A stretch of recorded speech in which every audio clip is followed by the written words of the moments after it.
السلام علیکم ورحمۃ اللہ وبرکاتہ۔ الحمد للہ رب العالمین والصلاة والسلام علی سید الانبیاء والمرسلین وعلی آلہ واصحابہ وذریاتہ اجمعین ومن تبعہم باحسان الی یوم الدین، اما بعد۔ اعوذ باللہ من الشیطان الرجیم، بسم اللہ الرحمن الرحیم، ان مع العسر یسرا۔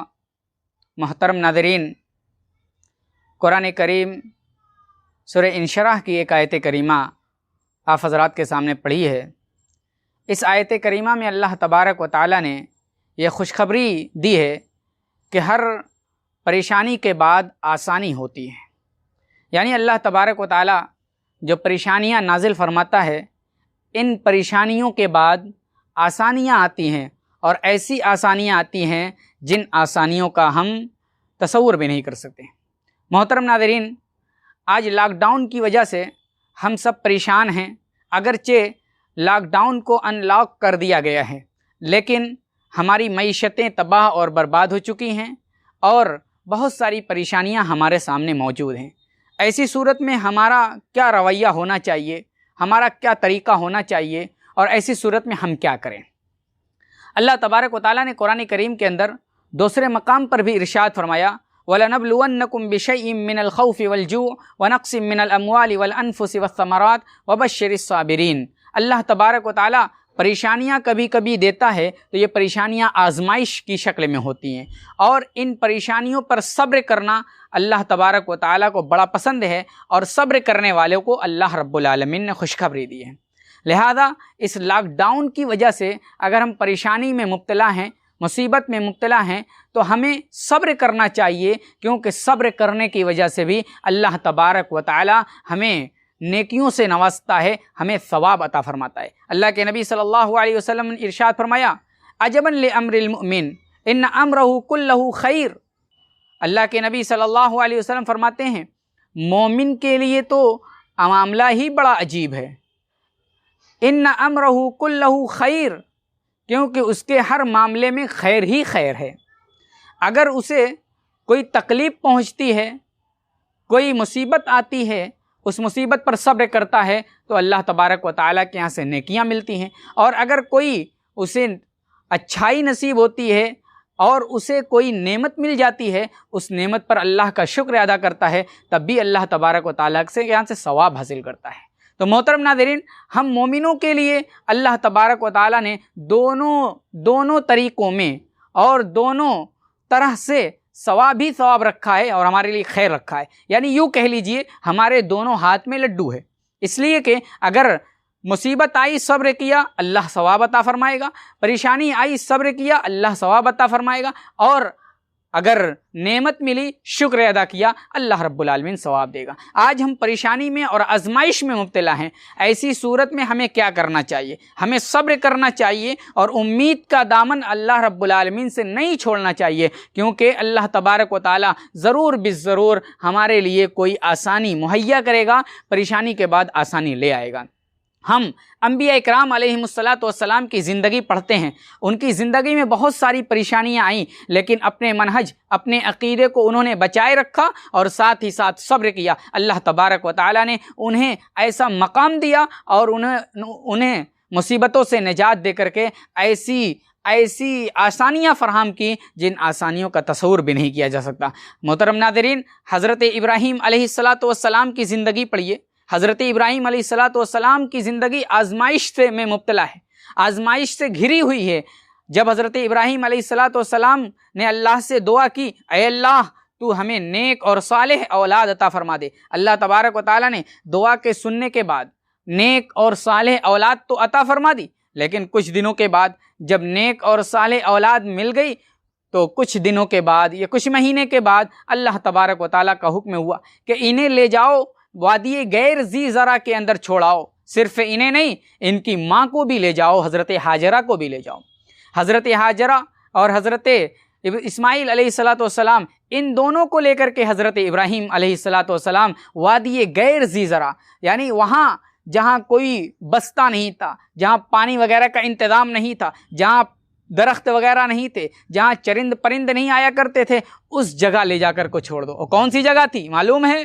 وہ جگہ وہی ہے جہاں آج کعبہ مشرفہ ہے اور جہاں آج زمزم کا کنواں موجود ہے۔ وہ اتنی مبارک اور اتنی بابرکت جگہ ہے، وہاں حضرت ابراہیم علیہ السلام چھوڑ کر کے آئے۔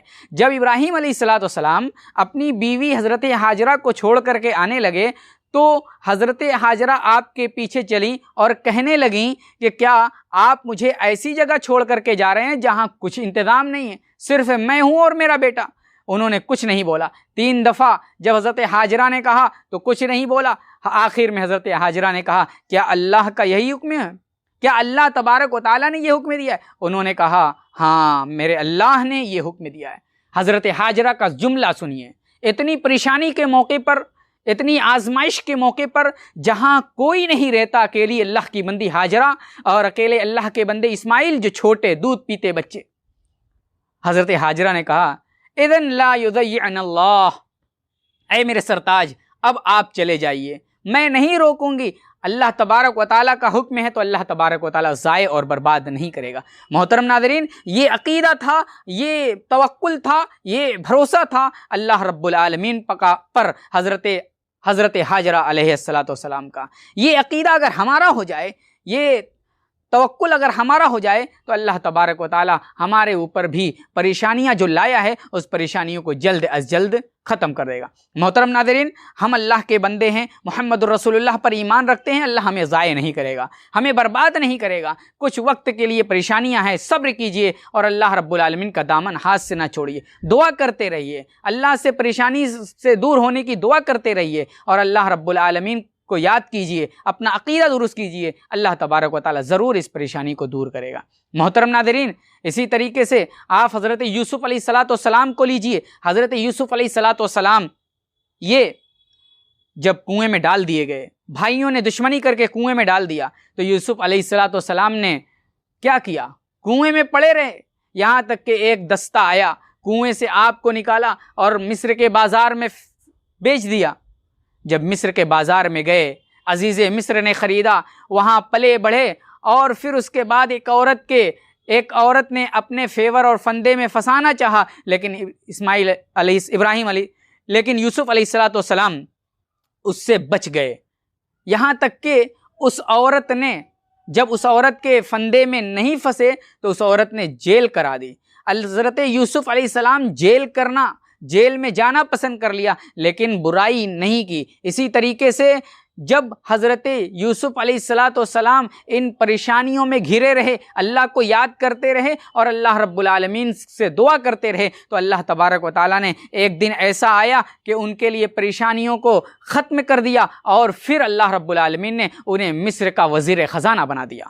دیکھیے اور سوچیے اور غور کیجیے، اللہ تبارک و تعالیٰ نے کیا ہی بہترین انتظام کیا ہے،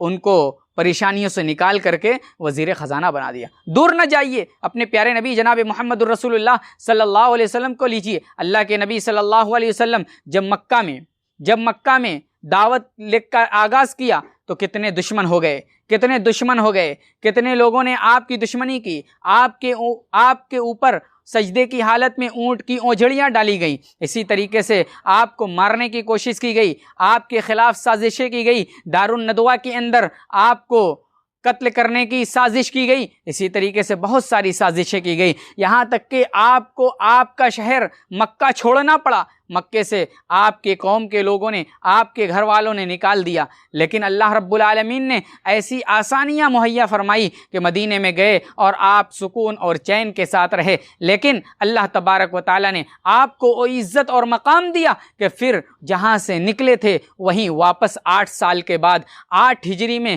فتح مکہ کے موقع پر واپس آئے اور بڑی شان و شوکت کے ساتھ اللہ کے نبی صلی اللہ علیہ وسلم نے مکہ میں داخلہ کیا۔ تو یہ پریشانیاں آتی ہیں، پریشانیاں آنے کے بعد پریشانیوں کا خاتمہ ہوتا ہے، اللہ رب العالمین ضرور پریشانیوں کا خاتمہ کرے گا، ہم گھبرائیں نہیں، گھبرا کر کے ہم آہو بکا نہ کریں۔ اسی طریقے سے صلح حدیبیہ کا معاملہ لیجئے، صلح حدیبیہ میں جب صلح کی گئی تو بڑی دب کر کے صلح کی گئی تھی، بڑی دب کر کے صلح کی گئی تھی. ایسا لگ رہا تھا کہ نبی صلی اللہ علیہ وسلم دب رہے ہیں, مسلمان غصے میں تھے, لیکن اللہ رب العالمین کی یہی منشا تھی کہ مسلمان اس وقت تھوڑا سا دب جائیں, لیکن آگے چل کر کے یہی چیز مسلمانوں کی فتح کا باعث بنے گی. اور اسی لیے اللہ رب العالمین نے قرآن کریم میں سورہ حدیبیہ کو فتح مبین سے تعبیر کیا ہے. اللہ فرماتا ہے انا فتحنا لک فتحا مبینا, ہم نے آپ کو فتح مبین عطا فرمایا. اور صلح حدیبیہ کے بعد اللہ رب العالمین نے مسلمانوں میں اتنا اضافہ کیا کہ لوگ فوج در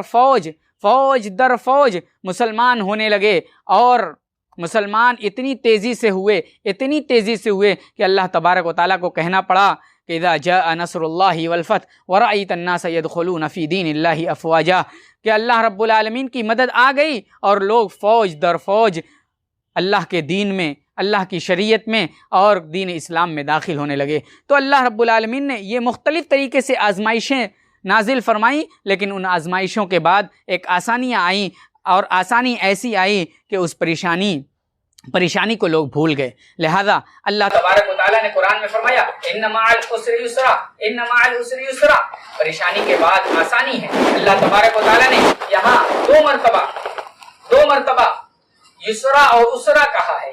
تو مفسرین نے لکھا ہے کہ اللہ تبارک و تعالیٰ نے دو مرتبہ یسرا, ان مع العسر یسرا, ان مع العسر یسرا, کہ تنگی کے بعد آسانی ہے. دو مرتبہ عسر اور دو مرتبہ یسر کہا ہے. تو جہاں نکرہ دو مرتبہ استعمال ہوتا ہے وہاں اس کو دو معنی میں, دو دفعہ کے معنی میں لیا جاتا ہے, یا دو معنی میں لیا جاتا ہے. اور جہاں معرفہ استعمال ہوتا ہے وہاں ایک ہی معنی میں ہوتا ہے. یعنی ان مع العسر یسرا, ایک تنگی کے بعد ڈبل آسانی ہے.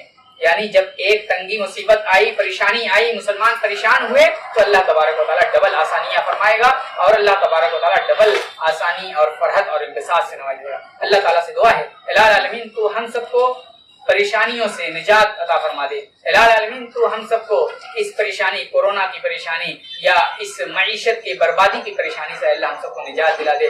محترم ناظرین, اسی طریقے سے جو بیماریاں اور جو پریشانیاں آئی ہیں, ان پریشانیوں سے نجات کی بھی دعا کریں. جہاں ہم احتیاطی تدبیر اپنا رہے ہیں, سینیٹائزر کا استعمال کر رہے ہیں, ماسک کا استعمال کر رہے ہیں, سوشل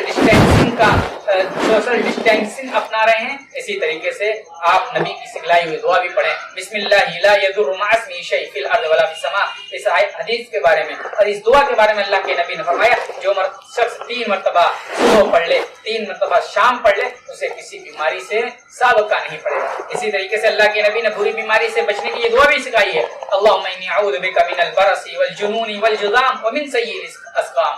اسی طریقے سے یہ بھی دعا پڑھیں, اللہم عافنی فی بدنی وعافنی فی سمعی وعافنی فی بصری. یہ سب دعائیں پڑھیں, ان سب دعاؤں کے ذریعے سے بھی اللہ تبارک و تعالیٰ مصیبت کو دور فرمائے گا. اللہ تعالیٰ ہم سب کے اوپر جو مصیبتیں آئی ہیں ان سب کو دور فرما دے, اور ہم سب کو ان مصیبتوں سے نجات دے دے.